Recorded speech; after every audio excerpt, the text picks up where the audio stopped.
What's up, fellow gamers? Phreak here, game designer on the Summoner's Rift team, a team at least partially responsible for the patch notes you see every couple of weeks in League of Legends, here to deliver a hopefully fairly brief preview of patch 13.13, some context behind why we're doing what we're doing, and let's get into it, essentially. We've got some things to cover.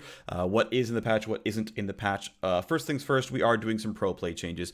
It's worth noting a couple of things. LEC is skipping 13.12, so they'll go right to 13.13 for their next phase of play.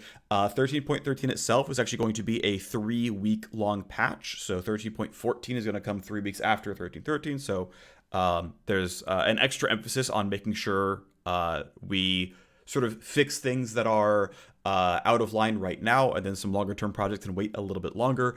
Ultimately, not much more context to give, but we've got some pro play changes. We'll start with that one. So it's a bunch of pro meta stuff. There's a lot on the screen, so we're kind of gonna go a little piece by piece. Well, here's the first four. It's a buff to Lee Sin, a buff to Nidalee. These are pretty small changes. Worth noting that Nidalee is relatively balanced in elite skill, but obviously a very elite skewed champion. There's no pressing need to change that. I think if Nidalee is like a 47-48% win rate champion in silver, that's fine. She promises high tempo, the ability to snowball the game, and it's kind of up to you and your teammates to be good enough to close the game out, and you to master her clear, whatnot. There's a certain amount of elite skew that is going to be innate to Nidalee, and that is totally fine and acceptable as a champion. The promise is if you get better, either at the game or at the champion, this champion will reward you, and so it is totally reasonable to be like, this champion is balanced with a low win rate in low skill brackets, right? That's totally fine. So it's a relatively small Nidalee buff. I believe it's 5 base move speed. This, of course, is going to be felt in general, but a small buff here. A champion that, again, isn't really performing very strongly anywhere in solo queue, and a champion that I think would be exciting to see in pro, and so this is one of the buffs that we're delivering. It's a pro play change, but really, she's going to be buffed everywhere. Lee Sin getting a Q-AD ratio buff here. There was a version of this change list that had some more base damage in the Q as well. I believe it was plus 5 damage per half of Q. Maybe it was plus 5, maybe it was plus 10, I don't remember. It wasn't my change, but the designer was worried of overbuffing this champion. We are nerfing the top 2 junglers in pro right now, so in the interest of not going overboard, which I think is reasonable. A relative light touch here. So there are some light touch buffs to some junglers who aren't doing very well in solo queue in the hands of the vast majority of players, and aren't seeing much pro play, so they're very, very safe buffs, and I'm always going to be a champion of us buffing champs who aren't seeing success anywhere. Usually a pretty good idea. Nerfing 2 of the biggest pro play mid laners. Annie is a relatively light nerf here in damage to Q. She has a couple of things right with her kit. She has pretty good lockdown. She's good against mobile champions because she has a pretty much point and click stun. She's a summoner, and so having this demon bear running around is pretty valuable. The fact that she's a mid laner with a shield is unique. There's a lot of things that Annie does that's unique, and so this is kind of taking one of her least precious niches and saying, yes, this is going to be down a little bit. I believe it's 5 or 10 damage off of Q and 5% off the ratio. That is pretty meaningful, right? This is a 4-second cooldown ability. This matters quite a bit. This is an ability that Annie maxes first. Not that really changes anything, having 10 less base damage, 5% less ratio, but it is a pretty big bread and butter skill. This is going to have some win rate movement for sure.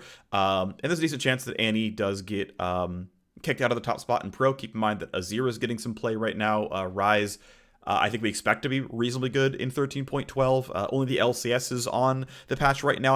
I've paid relatively close attention to LCS. We know there's still some Milio play. There's still some Cassante, but it's not 100%. As time goes on, though, we'll get a lot of pro data, and 13.14 we can use to react to what people are doing in 13.12. Either way, relatively small hit to Annie, but she's like 51.5 in solo queue and mid.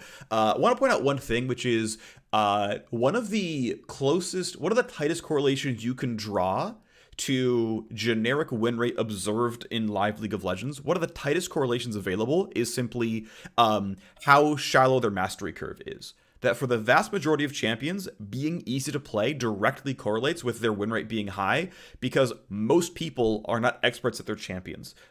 It's the exception to the rule. Things like Lux and Zyra and Katarina and Riven and Yasuo, where the champions tend to be really heavily mained, and most of the plays tend to be by mains of the champion.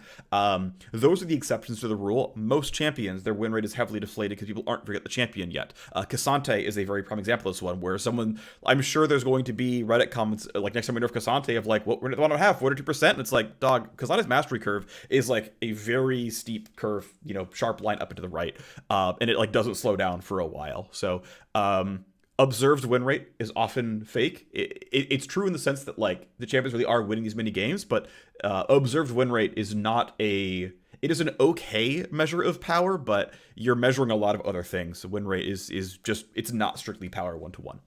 Either way, small anti nerf. Nico nerf, in the patch notes, there are 3 lines here. So there is Q cooldown. I believe this is starts higher, ends late. So it's basically just level 1 through 8 laning power. W tweak to be worse early, better late. Functionally, if you want to max W, you'll be rewarded. I believe this is probably a buff to attack speed on hit Nico, is my assumption here. And then R reveal, if you are disguised as someone else, you will reveal yourself as Nico and show the cast animation partway through the cast. I forget the exact timing, but ultimately the ability to react to the spell. I think the R reveal is a really important lever for pro play because on low ping with high skill play, it's much more likely that a highly skilled player will get away from the ultimate. Whereas if you're chilling in like a gold solo queue lobby, people are just going to be worse at reacting to this one, and it will obviously still be powered down. Nico will certainly lose some win rate, but she's a relatively strong champion. She is clearly the #1 pro play champion right now in 13.12, and so very worthwhile to get changes down here. 2 more pro play changes here into jungle, Wukong nerf and a Vi nerf. Wukong monster mod on the E is getting stripped out, so it's not a very big deal. I believe in pro play they actually max W second, so this is at rank 1 for a very, very long time, but it still is functionally 20% of an 80 damage skill for the first 13 levels of the game. It hits 3 targets. This is not a trivial amount of damage lost in the jungle clear. It's not a ton, but basically Vi is #1, and then Wukong is a fairly distant second, and there's a couple other things around at third place. Sejuani's not super far away, Maokai is really close by, and of course with Lee Sin and Nidalee getting buffed, it's a relatively light tap here to Wukong, but part of this is we're trying to not nerf Wukong top right now. I'm glad we're getting this changed. I think in an ideal world where Wukong is not a seemingly pro-skew jungler, he should have a 50-ish% win rate in top lane and in jungle. Unfortunately, for pro play staleness' sake, Wukong's getting a nerf here. I would love to bring this champion back up for solo queue people. If we can, scope out some pro-focused changes and give him power elsewhere, that'd be great. But right now, it's a pro staleness change, and Wukong is not the #1 priority of returning solo queue jungle win rate. And his top lane is like 49.5. Like he's not strictly horrible by any means. He's like slightly underperforms compared to average champions, and there are ways to move this around. But again, a jungle nerf for Wukong, minor stuff here. Vi nerf, passive HP ratio, R cooldown. I know some of the consideration here was around making sure that landing Q is still the primary skill test of Vi. That saying, hey, if you want to win, you've got to land the important skill shot. This is where your damage is, where your, a lot of your crowd control is. I think it's totally reasonable. The primary pro build is Black Cleaver into Radiant Virtue on Vi. By lowering the amount of baseline utility she brings, the things that are going to be full power or even directly scale with doing a tank build, which is, hey, how much R lockdown are you doing? How much shielding are you getting? These will scale with things like Radiant Virtue. In fact, literally raising the ult cooldown nerfs Radiant Virtue on her. Whereas, your power in Q, W, E, your general scrapping, you're going to lose a little bit from the shield being weaker, but this arguably retains a lot of the power of AD builds that we tend to see in solo queue. Trinity Force growing increasingly popular in this champion, I think, wisely so. The item is great. So either way, Vi nerf, she is the clear #1 pro play champion, and even though in the MSI patch she lost some base damage and gained some ratios with the hope of pushing her away from the Cleaver Virtue builds where she's going into tank, clearly didn't do enough. Pro considers her the #1 champion. I want to use this as a very brief time to soapbox. I talked about this in the patch 13.12 rundown, but I want to bring it up here in case there's a different audience here, which is a refrain I had seen throughout the years before I was on the design team when I was a shoutcaster was, why, Riot never gives pros the chance to adapt. They always swing the game wildly and keep forcing the change the meta. But what I have seen is that pros will not change the meta on their own. They just simply do not change champions until they are forced to do so. And this is what I've seen the entire year with Vi, Wukong, and stuff like this. It seems like we just see the champions the entire year. Maokai is another one who's just chilling and has been the entire year, and no other junglers are showing up until they become really strong with things like Kraken Slayer or Trinity Force Kindred, which gets a tiny bit of play, a fraction of play compared to the other champions. We get a little tiny bit of Rexai, gets a fraction of play compared to the other champions. And it's like, turns out pros just will not make these changes on their own, even if really, really strong things that crush solo queue, even challenger solo queue show up. Pros are like, it's still Vi Wukong, baby. This is all we're going to play all day, every day. So as far as I can tell, pros will not change the meta on their own. If they are going to adapt, they adapt way too slowly for it to matter. So guess what? As far as I can tell, it is Riot's job to make meta changes because pros will not do it. And maybe the argument is that indeed they were right at the start of the year and Vi and Wukong were the best junglers, and we gave them both small nerfs. It's like, no, they're still the best junglers. Well, in that case, it means that pros have solved the meta so quickly every single time that it still means that it's up to us to change the game. So, no matter what your thought process is, and if you have a different sort of thought process, please feel free to leave it in the comments below, either below this video or on the almost certainly inevitable Reddit thread that's going to spawn. If you have a different theory on the fact that Vi and Wukong have been in pro play for the entire year, despite Wukong being a 49% win rate jungler, even in Challenger, I would love to hear it, right? If you have other theories, please inform me what you think this other theory is that could be. But as far as I can tell, it is essentially Riot's job to shape the pro meta because the pro meta does not evolve on its own. That is what I have observed so far in my time as a shoutcaster and my time as a game designer over the last 10.5 years. That is what I perceive to be true about pro play. Anyway, we have one more pro nerf, and that is to Aphelios here. Aphelios is a nerf that I am shipping into this patch, so I did the implementation work on this one. Essentially, part of the story I want to tell here is I pulled some of the high-level AD carries at the company who are sort of attached adjacent to the Summoner's Rift team, and it's like, hey, what are the, give me some input. What are the things you think we should nerf about Aphelios? And then we decided that we wanted to go after his regular abilities because we did a lot of balancing around his rank ups, which, by the way, W max second and E max second are now very balanced. You can go either way with it, which is great.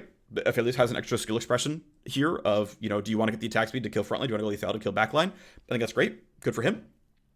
But secondarily, it's like, okay, well, let's go ahead and go after some abilities now. Let's try to find some outliers. And it's basically a 20% cut to attack speed lifesteal, a 40% cut to ability lifesteal. Right now on live, abilities lifesteal at more than 3x basic attack lifesteal. And that's basically going down by 40%. So instead of it being some number times 3, it's a smaller number times 2.5. 20% cut to attack lifesteal, 40% cut to spell lifesteal, whatever. Gravitum slow duration. The big thing here is Gravitum is a decaying slow over the first about 2/3 of a second, and then it's a basically a 10% slow for 3 more seconds, giving him a very, very long window to reactivate Gravitum. So in terms of overall actual crowd control, it's a pretty small change. One extra or one fewer second of 10% slow is not a big deal. It's the amount of time he can leave you hanging and then activate the Q for the big root on everybody. That time frame is going down substantially, and that's going to be, I think, pretty meaningful and pretty valuable here. So a Lotless Gank setup is probably going to be a pretty strong pro-focus nerf. And I would say that for most Aphelios, they are not using this to great effect. So this does lower skill expression somewhat, but also it's one of the more, I would argue, unfair things about Aphelios. Speaking of unfair things about Aphelios, the Crescendo turret is, I think, actually just a very outlandish source of damage output. It has a higher base attack speed than Aphelios himself by around 20%. This thing just belts out absurd damage. As much as people love the refrain of red, white, don't fight, it's actually green, white, you lose the game, because every turret shot puts on the green mark, and he basically just has double attack speed against you if you are anywhere near his turret. It's more than double attack speed because, of course, you also get the bonus damage from the it's not Crescendum, sorry, the Calibrum marks. So you just aren't allowed to play League of Legends if he has green white. You aren't allowed to walk to this, or you will take 4 auto attacks and instantly die. It's basically unplayable. So I think a very, very reasonable nerf here to drop this one by about 20% of its DPS. It'll still be very strong, but it's no longer a single spell that duels other entire champions, which, yeah, to me, a pretty reasonable change here and one worth doing here. So a provokes Aphelios nerf. It's worth noting, I actually looked up win rates really recently. So he was buffed in, he was buffed in 13.4. This is when his W rank up got improved by a pretty meaningful amount. And essentially in 13.3, he was about 1.5% win rate lower than he is right now resting on live. So even if this nerf is a 1.5% win rate nerf, which it is almost certainly not going to be, he will still be an overall stronger champion than he was at the start of the year. So for the Aphelios players at home who are not in pro, he's still stronger than he was back in January and February. Hopefully, this drops him down to a reasonable spot in pro play. He is the number 1 AD carry in pro by a lot. Hopefully, that is no longer going to be the case, and we get a lot more variation right now. It's actually worth noting, in the LCS, obviously a lot of builds are really chaotic, but from what I've seen of the 2 match days of LCS so far, we've had a really, really, really large amount of variety in bot lane right now. You've got Stixay playing AP Varus. I know we had a couple of AP Kai'Sas. I think there was some in LEC and one in LCS. It feels like there's actually a lot of variance that was actually really cool. In general, having a lot of breadth is very good. Obviously, other roles are a little constrained, and we want to improve that. But anyway, Aphelios seems to be top dog, and so going down a bit here. Also, there are several changes here for non-pro play. We'll kind of go over them here. First up is an Iron nerf. Amount of damage coming through on the W going down. Daisy move speed, Daisy slam damage. Ivern is definitely a incredibly strong performer in especially mid and jungle. The amount of just sort of out trading he does in mid lane, where he just kind of puts a brush down and sits in it, and unless you can like take control of the brush from him, guess what happens? He just keeps the brush forever and just permanently has a W passive. And turns out the on hit damage is high enough that he just wins. He's got the self shield to make sure that he wins every trade as well. You can't really fight him back, and yeah, he kind of checkmates mid lane. So it's actually pretty heavy hit to the W damage output, so his trades back aren't nearly as scary. I think a pretty big hit here, and then there's the amount that Daisy chases you down, the amount that Daisy actually kills you going down. So I think Ivern will still be about 50% win rate, but meaningfully drop down, which is good. Next is a Kindred nerf. Kindred is and will probably remain an elite skewed jungler. What's interesting is Kindred feels like they're meant to be a scaling pick, right? With the infinite stacking marks being a crit marksman in most builds. In Masters Plus, they are very quickly moving over to Kraken Slayer first from Triforce. That seems to be the power spike people are increasingly valuing in elite skill. And it's performant. It's a pretty strong build on them, but it just means that Kindred is overall doing too well.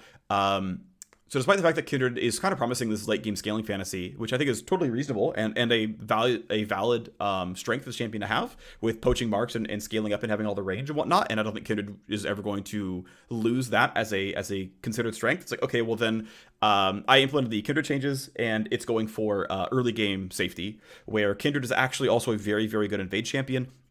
Has really high health because they can kite the camps. Any single target camp, basically, outside of Gromp, you can take roughly 0 damage from. So you go for a red steal, you go for a blue steal. You're just not taking any damage while doing any of this. And so, okay, if the Rexai finds you, or if the Viego finds you, or you're not perfect at kiting, or you're taking something like Gromp where it's going to hit you, or Wolves where you can't steal them all, lower health on Kindred. Just sort of less safe, scarier invading, where if the Renekton roams out of top lane and flash stuns you, more likely to kill you. And so it's a pretty meaningful hit to early game durability for the Kindred. It's going to have to make Kindred players play more safely. And still, though, if you can poach the marks, if you still scale up, you get the gold, you're still a late game marksman with a lot of damage. And I think, shape-wise is reasonable here.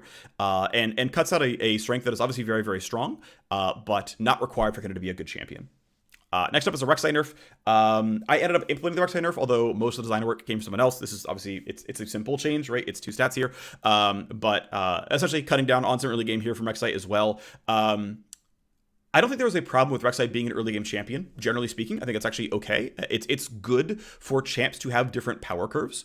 I think Rexai got flattened out a little bit with the passive scaling pretty strongly, and just in general, like her crowd control profile is a bit nicer because it's easier to use the knockup from W, because now you'll actually knock up at max range if you right click from burrowed state. The power tremor sense went up with it. It's refreshing and seeing champions more frequently. The regen of the passive is just really good change. I really, really like that from the 13-11 change.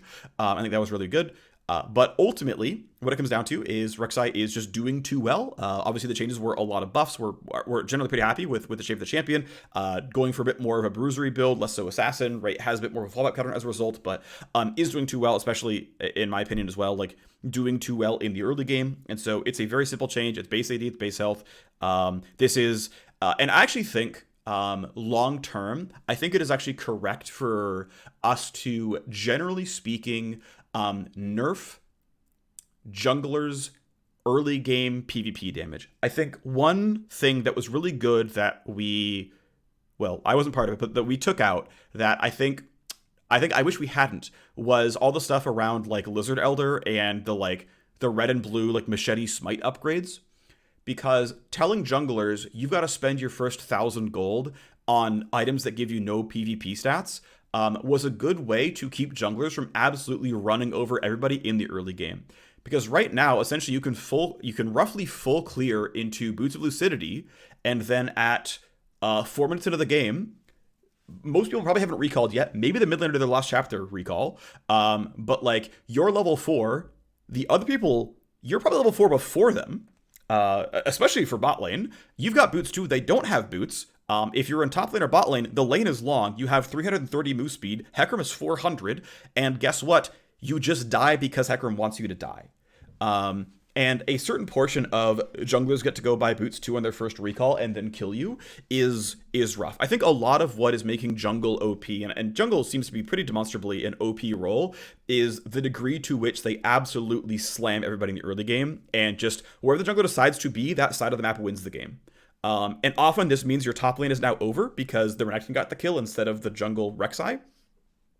Or even the Jarvan does get the kill, or the Hecarim gets the kill, and it's a 2-kill Hecarim, and so now homie recalls and gets double longsword, and like you're definitely losing now. Like what does Ahri do when boots 2 Hecarim, double kills bot lane, then comes mid with a serrated dirk and goes, "Hey Ahri, what's up? You've got a lost chapter. I've got boots 2 serrated dirk. Guess what happens in this fight? I ult your charm and you lose the game." Right? It's just like, what, you can't do anything as the mid laner about this. So I believe directionally, long term, junglers need to have a tax on their early game. I don't know what this is meant to look at. Either way, in the interim, I think it is wise for us to, generally speaking, try to nerf the PvP effectiveness of many junglers in the early game. And this might mean having to return like damage to them in other ways, like alleviating the Amumu monster cap or something. But I think for the overall health of the game, this is probably a direction we might need to go. This is not like, this is the direction set in stone. I don't get to make that call. This is just me as a human being, as a designer, as a League of Legends player, what I believe is probably a decent direction for League of Legends, with none of the details ironed out. Kind of went on a tangent, but even going this direction, hey, less early PvP power for these junglers, so that when Rexai goes and ganks you in the bottom lane, more of what Rexai is providing is the crowd control and the target access, and less the fact that Rexai herself was the one doing all the damage killing Ashe. It's going to rely on Draven, it's going to rely on Rel to do the damage here. I think that is directionally a good thing for League of Legends.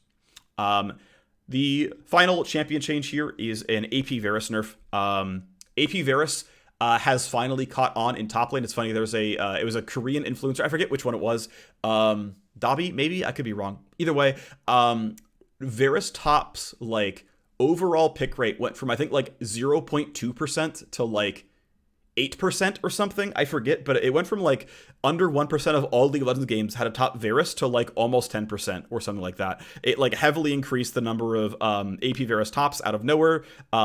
This pick rate was entirely driven by Korea, and then it slowly started moving to other regions. It's actually interesting. If you want to do like a research project, you can go to Lolalytics and search like Varus top pick rate by server on 1312. It's 12 or 11. I forget which one. I think it's 12.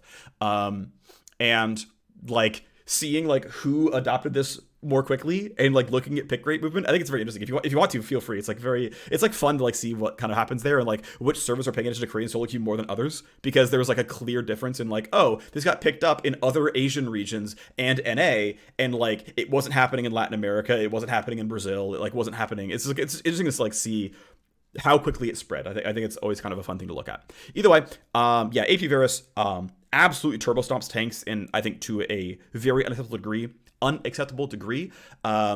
a general rule of thumb I have for ability power ratios is if it takes 300 ability power to double the damage of a rank 5 ability, this is a generally fairly aggressive ratio.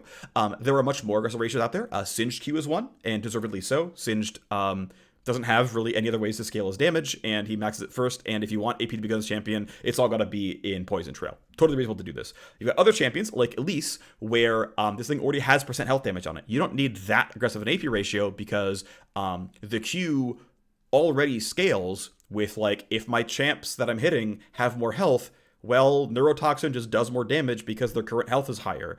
And if we get into a team fight and I want to go finish this kill onto Ornn or something, well, he's missing 2,500 health already, so it scaled on its own. So it's a mix of, like, hey, aggressive ability power ratios let your character scale into late game, and they ask you to buy the stat ability power. AP Varus, it takes 200 ability power on live to double the damage of rank 5W, of the Blight itself. Which, by the way, extreme. Extreme. This thing already scales by itself, right? So, like, if ostensibly a 0 AP version of the W is meaningful, and it is, considering that Varus is meant to be a physical damage AD carry typically, who's not building ability power, you look at this ability power and you're like, ooh, that number is really extremely high. Ultimately, AP Varus is highly performant in solo queue. Overall, too strong. It's good that 6A identified it. I've been a 6A fan since basically year one. The man knows what he's playing. He's playing AP Varus with Shiv. Good player, smart man. His support's playing Rel. Two smartest players in the LCS. Bam, done. Anyway, yeah, those champs are real good. Anyway, AP Varus nerf. This is going to be powered down, ultimately.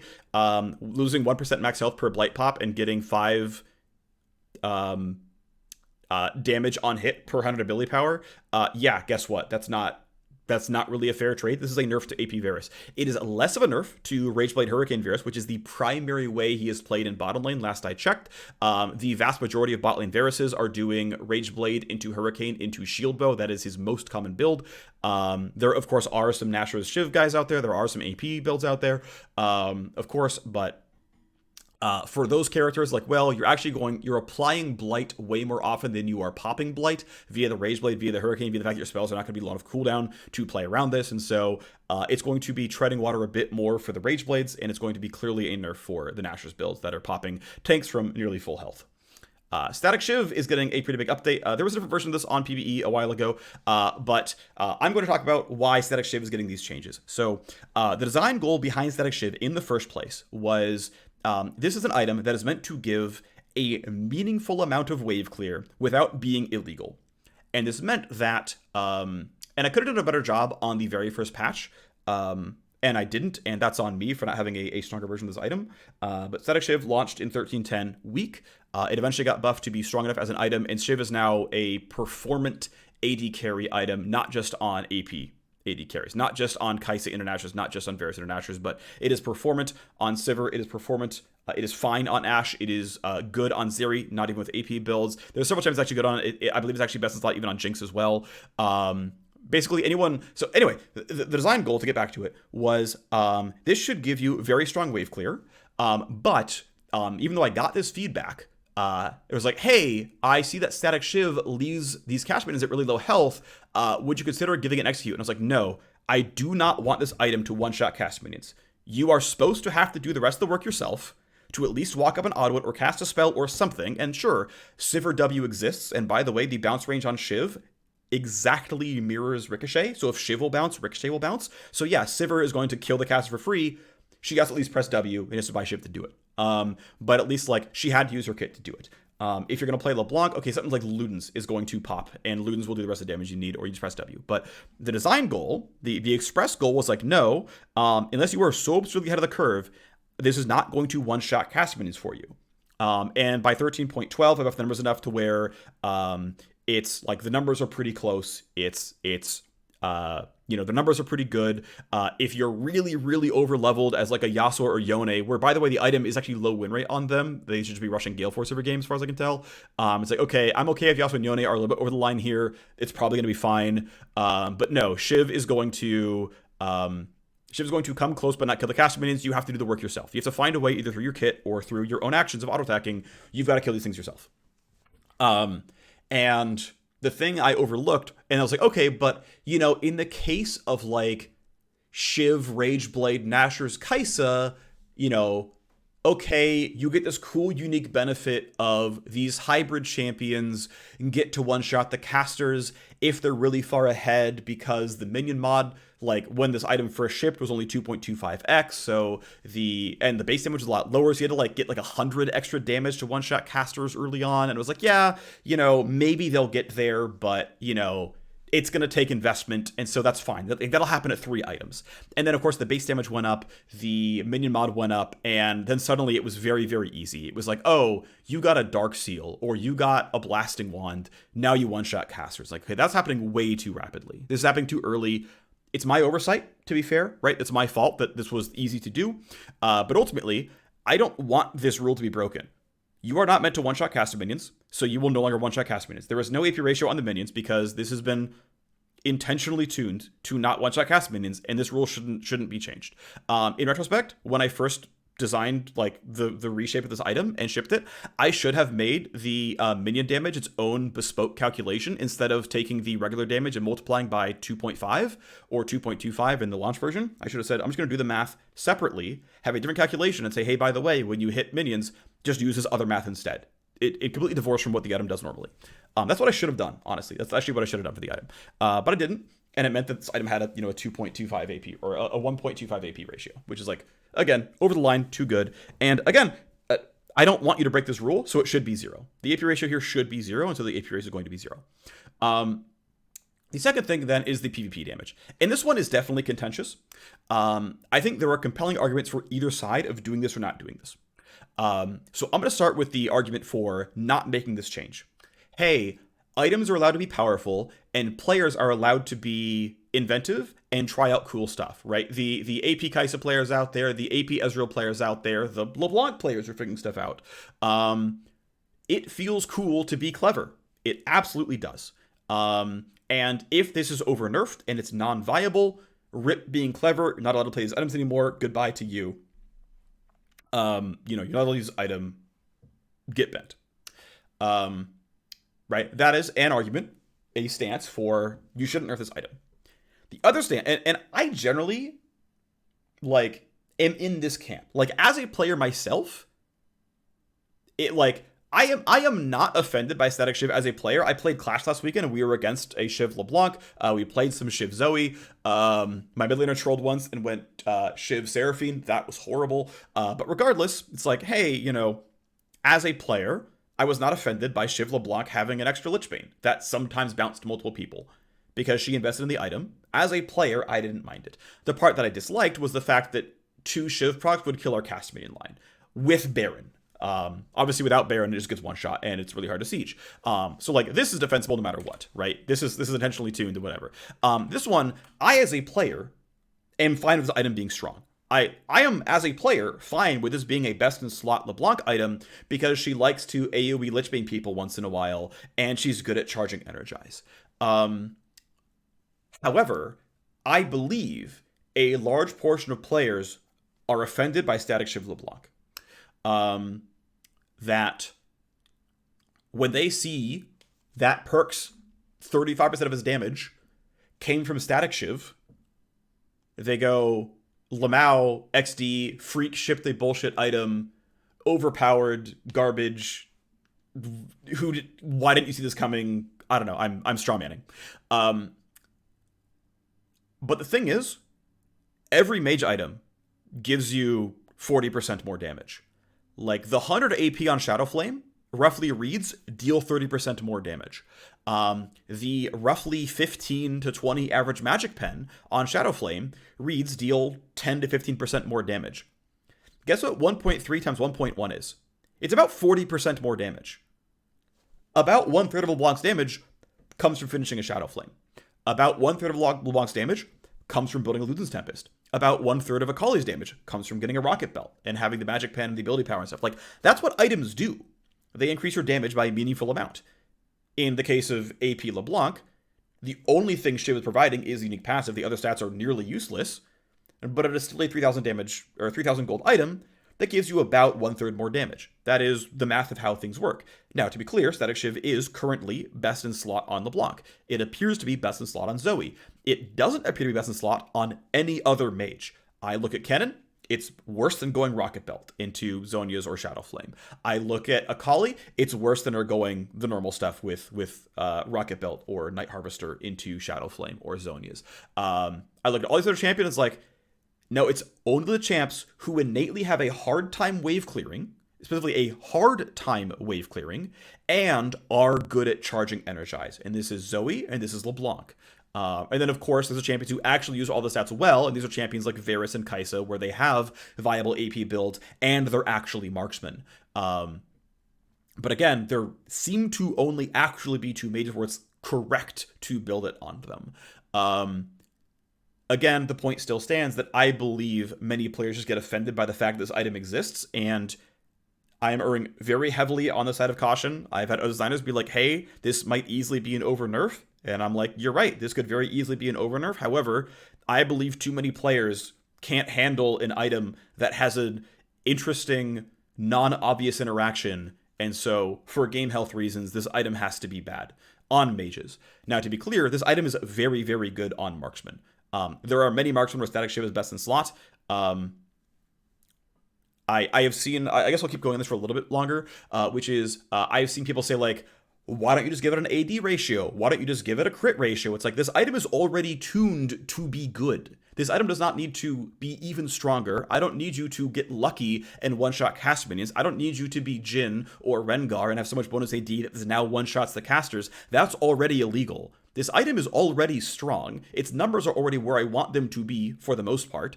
I mean, now that I've recoded the item to code its minion damage distinctly from its PvP damage, I can just change PvP damage as I want to make this item like the appropriate level of strength, but this item is the appropriate level of strong. Players are wrong in thinking that it's bad on marksman, but like, if you bought this on Sivir, there is literally no change. Like, if you are a Sivir player or a Xayah player, there are no patch notes here for Static Shiv, right? So this is one thing I find very weird, is the number of people I've seen be like, mages are nerfing these items for marksmen. It's like, that's just not true. That's not accurate. So anyway, that is the very long context and Static Shiv changes, but I wanted to deliver them because I gave this a lot of consideration, spoke with a lot of people about this, and this is what I believe is correct for the item. Deskblade is getting the change where it's going to, this is actually slightly incorrect now. I believe what's actually happening is doesn't pop while channeling.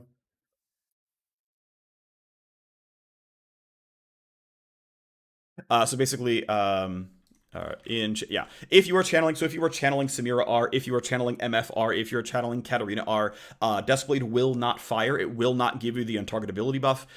If you are currently channeling a spell, so you will not become untargetable while spinning and killing everybody. I think a good change. I think the right choice. Positive that's happening. Good stuff here. Yeah, I think this is the right version of modifying Deskblade that's coming into this patch. So the final thing, or one of the final things, is a big set of changes to Rel. So basically, Rel is an overperforming support and an underperforming jungler. We shipped changes in 13.12, the goals being centered around, okay, we can see she's a performant support. She seems to be a bit too strong in jungle right now, so we're going to ship some very small jungle nerfs, and then we're going to make the Q cast animation faster, but we have to ship some nerfs alongside it because it's already pretty strong. Turns out the Q cast animation speed was really a lot of power. And so we have to go for round 2 of nerfs onto Rel. So base health regen, base MR growth, W shield power.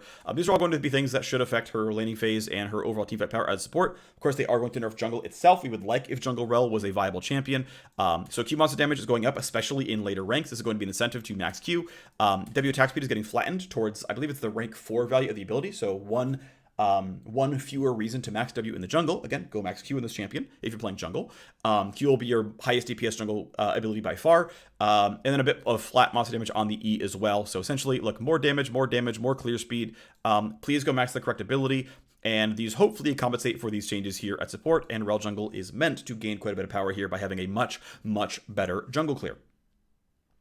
And then finally, there's two things that are what I'm going to be calling game health adjustments. This is Stormrazor shifting from a very high AD ratio to a much lower AD ratio, and the AP ratio itself going away. As Reaver going from a relatively high bonus AD ratio to a much lower bonus AD ratio, and using a larger base AD ratio. So what's going on here is essentially it's game health stuff. So the idea is, so I implemented and designed these changes. The goal was to lower the amount that typical crit marksmen scale with gold, while also shifting their power curves a bit earlier. So I don't expect a level 8 Caitlyn to be able to duel Darius.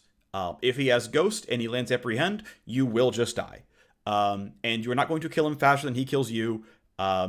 As Caitlyn, you outrange him by 500. As Caitlyn, you have tools to stay safe. And in a team fight, you have teammates who will peel, who always have access to their crowd control against the Darius. In a team fight, you'll outperform him, but early on in the game, he's going to 1v1 you. If he gets on top of you, he will kill you. However, I would like to shift those power curves a little bit to say, well, you have a little bit more of a fighting chance. There's a few more situations where, like, well, Soraka cast Wish, or you had red buff, or you had summoner advantage, or you flashed the Apprehend, or he was already half health, or something.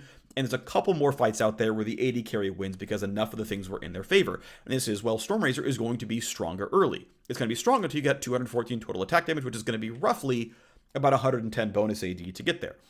Which is going to be at about 2 items and 110 AD. That's going to be at about 2 items. Stormrazor is the same item. At 1 item, it's a better item. At 3 items, it's worse. It's shifting the power curve to be better at 1, worse at 3. And overall, as an AD carry, you're going to scale less with gold because you have a 35% lower AD ratio on every, 10 seconds auto attacking. As a similar boat, a 20% lower bonus AD ratio, you're going to scale less strongly with gold. And this is trying to push marksman items a bit more towards you're allowed to spike early. And you don't need to become a late game god unless you opt into things like Infinity Edge or Quick Blades that very clearly are multiplicative across your entire kit that do really big things overall. And we can kind of have the late game scaling key into those items. And that's where your late game is going to come from, is the mythics. If you choose to go into a late game mythic, you're going to get a lot of late game power out of that, but you're not going to get late game power out of the Stormrazor proc, out of the Essence Reaver proc.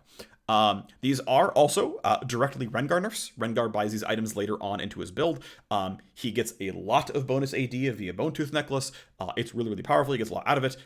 These are functionally Rengar nerfs because he pretty easily has this amount of attack damage in his regular builds by the time he buys these items. So these are Rengar nerfs. We are aware they're Rengar nerfs. This is pretty intentional. Rengar is a pretty big frustration problem, and the amount that he one-shots people late game, it's probably emblematic of exactly what these items do, right? These items just kind of have too many attack damage ratios, right? Between the two of these, you literally just deal your entire bonus AD. Again, you functionally get a free crit the first time you do anything, on top of everything else these items already do. So yeah, I think reasonable to make these changes here to these items and shift the power curves around a little bit here. As Reaver going to be, I think, pretty clearly stronger until about 3 items. As Reaver, again, just I think strictly buffed, and Stormrazor going to be stronger until about 2, equal on 2, and then weaker on 3. One final call out is things that are not shipping this patch. These are things that basically I am working on for 13.14, and things that you may have seen on PvE but are getting pulled from the patch. So the first is a suite of top lane changes. I spent a lot of time talking with other designers about stuff. The goal is still to overall raise top. There's basically 2 things here. So one is to shift the pro meta away from tanks. This is going to have to probably include a Cassandre nerf as well. But if pro play is much more about fighters, if the primary champions in top lane in pro play are about fighters, not about tanks, this means that they're going to ask for more jungle attention. This means mid lane is going to roam towards top more than they're going to roam, well, relative to now, towards top more than they roam to bot. Usually pro play spills over into solo queue pretty reliably in terms of trend setting, how the game is played, what kind of things you're going to do. You can spot check almost any champions high presence in pro play, and you will see their solo queue pick rate rise alongside it. Azir is a really easy example of this one. If you want to, I did a video about that in one of the previous patch rundowns or previous I've done. But trying to shift the pro meta that way, but also overall raise the agency of top lane, raise the overall power level of top lane, but find ways for tanks to care about their gold leads. Because a 5-0 Fiora versus a 5-0 Malphite, only one of these things matters, right? And to some degree, this also means hey, a 0-5 Fiora is useless. It would be nice if a 0-5 Malphite had a little bit less to say about who wins the game, and just do a little bit more about caring about gold scaling in top lane. Again, buff underperforming fighters, things like this, but ultimately, The patch 13.13 ended up being pretty cramped, a little compact, and so the changes got pushed a little bit later. Ghost investigation. Basically, I think Ghost is creating a bit of a problem in bot lane right now. It's making bot lane very snowbally. It's making the game care a lot more about bot lane. It is a summoner spell that basically just says, hey, win more, right? It gives you just straight up movement speed, right? At least something like Ignite, just here's some flat damage. Exhaust is, I'm going to specifically nerf someone who deals high amounts of damage. Heal and barrier ways to not die as quickly. Ghost just says, if you're winning, win more. And it creates an even more snowbally state, and it creates even more power in the hands of bottom lane, as the primary counterplay to a marksman is catching up to them and killing them. But if they're running Ghost almost all the time, you cannot catch up to them, and so they get to just free fire and win the game constantly. And so it's finding a nerf to Ghost that disproportionately affects bot lane. Part of the reason it got pulled from 13.13 was the second biggest consumer of Ghost is top lane. Top lane, of course, currently feels bad, and even though this would hit bot lane more than top, top lane, okay, one of their opponents doesn't have this thing, but all of them who are running this don't have it either. And so the current plan for 13.14 is a change that should be power neutral to most top laners, so that the Gwens and co of the world actually should feel fine, but it will meaningfully impact Aphelios and Jinx, and they can move back towards heal or barrier. I would not mind buffing heal and or barrier. I do not mind if, marksmen opt into a little bit more like early game durability, and they're less one-shottable. I think that is totally reasonable to do, so that they don't feel as preyed upon, while still ensuring that like late game a marksman can be killed by being jumped on by a Talon or something. I think that's important. That I think it's always important that someone like Talon or Zed actually kills the AD carry unless there is a significant effort being done to peel them. Just running barrier and having a shield bow should not preclude assassins from doing their jobs. An item in a summoner spell should not invalidate an entire champion class. That's going to be a statement that people are going to quote and use in very interesting ways in the future, but it's still a core belief. And also further item investigations. There was a Trinity Force nerf earlier on in this patch that got pulled out as well. My current line of thinking is actually that Trinity Force is fine. I may change my opinion here, but regardless, again, if we're not doing a bunch of top lane satisfaction and power changes, nerfing Trinity Force, nerfing Ghost are just kind of pouring salt on the wound. Should wait till we have a more holistic approach to top lane and make sure that this is that any given patch is going to be power positive for the lane, and that players are going to feel good about that one. So that's going to be something that we're hoping to do in 13.14. This has been the preview of patch 13.13. Hopefully I didn't drone on too long. Hopefully the context all made sense. Thanks for watching, everyone. I'll see you for the patch 13.13 itself. I might stream at some point in the near future. We'll see. Thanks for watching, everyone. Bye-bye. Stay safe. Be wonderful.